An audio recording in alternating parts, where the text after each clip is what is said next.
콜드플레이의 더 사이언티스트라는 곡 잠깐 나누고 해보려고 하는데요. 제가 건반으로 노래하는 거 처음이거든요. 조금 떨리는데 그냥 즐겨주시면 좋겠습니다.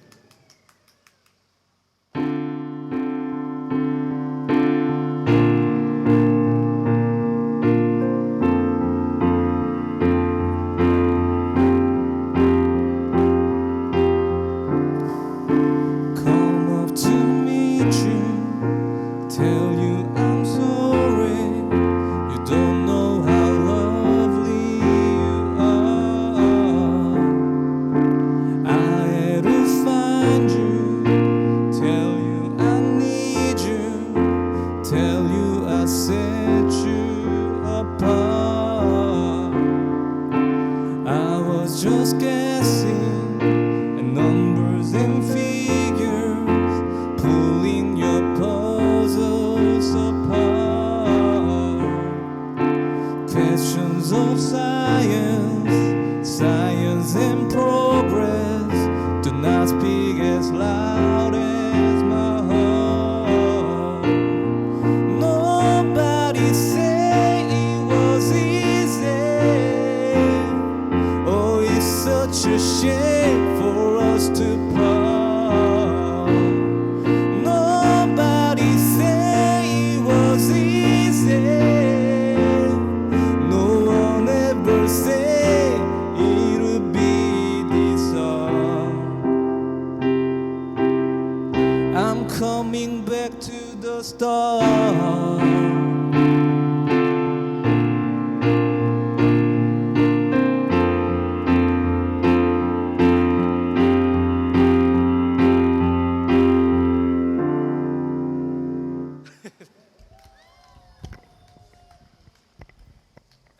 네, 감사합니다.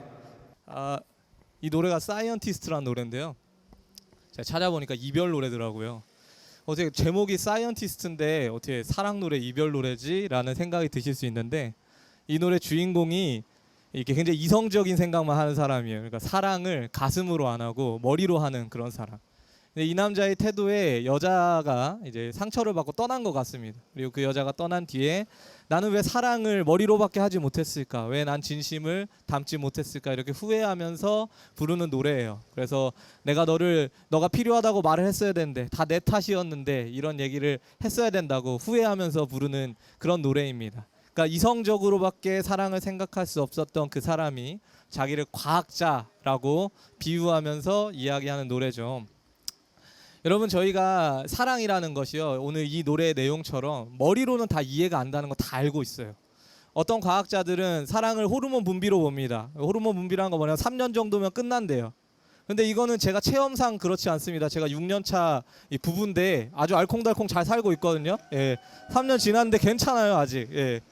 또 어떤 분들은 진화론에 의거해서 이 DNA를 보존하기 위해서 종족 간의 유대 관계로 사랑을 생각합니다. 그러니까 부모님이 자식에게 사랑을 보내는 것은 얘가 생존해야 되기 때문에 부모가 이렇게 사랑해 준다, 이런 식으로 생각하는데, 여러분들 들으시면 아시겠지만 사랑이라는 게 그런 설명으로 충분하지 않아요.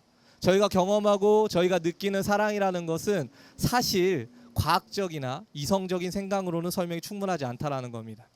제가 왜 이 말씀을 드리냐면, 사랑이라는 것이 그렇기 때문에 기독교 신앙이라는 것도 이 철학이나 우리의 어떤 과학적인 증거로는 다 설명이 안 된다라는 말씀을 드리고 싶은 거예요.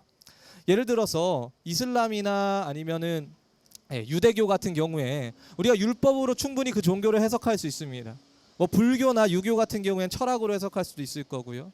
그리고 또 뭐 사이언톨로지 같은 종교 같은 경우에는 과학으로 설명할 수 있을 거예요. 그런데 기독교는 그게 되지 않는다는 거예요. 왜냐하면 기독교는요, 하나님과 사람의 관계를 단순히 창조주와 피조물로 보지 않습니다. 기독교는요, 하나님과 사람의 관계를 사랑의 관계로 보고 있기 때문이에요. 그래서 사랑을 이해하지 못하고 사랑을 제대로 알지 못하고 사랑을 오해하고 있는 사람들이 기독교를 보면 정말 이상합니다. 제일 이상한 신이 바로 예수 그리스도예요. 왜 그분이 하나님의 아들이시라면서 왜 이 땅 가운데 오셨을까? 왜 그분이 하나님의 아들이시라면서 이렇게 무시하는 사람들한테 끝까지 자기를 믿으라고 계속해서 일을 하고 계실까? 왜 그분이 하나님의 아들이시면서 자기에게 관심 없는 자들을 위해서 십자가를 지셨을까? 도저히 이해가 안 가는 신입니다. 또요, 그분을 따르는 그리스도인들도 정말 이해 안 가는 사람들이에요. 왜 시간을 들여서 그들은 교회에서 그렇게 헌신하고 자신의 삶의 방향을 예수님이 기뻐하시는 그 방향으로 산다고 그러고 세상적인 기준에서는 손해볼 수밖에 없는 그 길을 계속해서 선택하는 그 사람들이 너무나도 이상해 보인다는 거죠. 과학자적으로, 과학자의 태도로 그것을 해석하면은 우리는 자꾸 이상하게 생각할 수밖에 없는데, 제가 말씀드리려는 것은 사랑의 관계로 본다면 그것이 이해가 갈 수 있다라는 겁니다. 우리는요, 예수님과의 그 관계를요, 사랑으로 이해해야 됩니다. 사랑으로 이해하지 않으면 우리는 알 수가 없어요. 요한일서 4장 16절에 하나님이 우리를 사랑하시는 사랑을 우리가 알고 믿었노니 하나님은 사랑이시다, 이렇게 말씀하세요. 하나님이 사랑이신데 어떻게 믿게 되냐면 그 사랑을 알게 되었을 때 믿는다고 그래요. 우리는요, 자꾸 증거를 요구합니다. 과학적인 증거를 요구해요.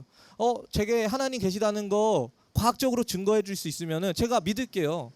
나한테 철학적으로, 논리적으로 이해시켜 줄 수 있으면 내가 믿을게요 라고 이야기합니다. 저도 제가 학부를 과학을 했거든요. 그리고 대학원을 신학을 했는데 저도 똑같은 질문을 했어요. 제가 대학교 2학년 때 예수 믿을 때 목사님한테 그런 말씀했어요. 저한테 좀 설득을 해봐라. 도대체 과학적인 증거가 뭐냐, 하나님이 살아있다는 증거가 뭐냐, 이런 얘기를 했을 때에 아무런 대답도 못 주시더라고요. 그런데 제가 깨달았어요. 예수님을 믿는데 우리에게 필요한 증거는요, 과학적인 증거가 아닙니다. 이성적인 논리가 아니에요. 우리에게 필요한 증거는 바로 사랑의 증인들입니다. 저 우울증 걸렸었는데 우울증 걸려있던 제게 한 전도자가 찾아와서 예수님 믿을래? 그 전도했던 게 지금 저를 여기까지 오게 했어요. 제가 여기까지 오면서 수많은 믿음의 사람들을 봤습니다. 그 사람들 이해가 잘 가지 않았어요. 왜 예수님 때문에 저렇게 손해보지? 왜 예수님을 저렇게 어렵게 믿지? 그런데 지금은 이해가 가요. 오늘도 이해 안 가는 분들이 있습니다. 바로 여기서 노래하시는 분들이요. 우리 자매님 같은 분들, 건만 치시는 분들. 왜 여기서 아무도 알아주지 못하는 이 자리에서 왜 그렇게 해야 되는가? 과학적이고 계산적인 시각으로 보면 절대로 이해가지 않는 것이 사랑의 관점으로 보면 이해간다라는 거예요. 우리가 예수님을 믿는데 필요한 것은요, 과학적인 증거가 아닙니다. 이상적인 계산이 아니에요. 우리에게 자꾸 과학적인 증거를 내밀고 뭔가 이성적인 어떤 논증을 내밀어 없어요. 우리에게 있는 증거는요, 바로 이 사랑의 증인들이에요. 오늘도 예수님을 사랑하고 오늘도 예수님을 사랑해서 예배하는 그 증인들이에요. 여러분, 제가 나눴던 이 노래 사이언티스트의 이 화자는요, 사랑이 뭔 줄 몰라서 사랑한 사람을 떠나보냅니다. 그 사람은 자기 이성으로 사랑할 줄 알았어요. 근데 사랑은 그게 아니었죠. 여러분들도 그렇게 생각하면서 가장 소중한 사랑을 안 놓쳤으면 좋겠습니다. 가장 중요한 사랑이신 그 예수 그리스도의 사랑, 그 하나님의 사랑을 과학적인 잣대로, 과학자적인 태도로 자꾸 증거를 요구하면서 믿지 않을 핑계를 대지 않았으면 좋겠어요. 우리에게 이미 충분히 사랑의 증인들이 주어졌습니다. 이 거리에서 예배하는 이 예배자들처럼, 이 아름다운 노래들처럼 우리가 하나님을 믿고 찬양하고 증인하셨으면 좋겠습니다. 감사합니다.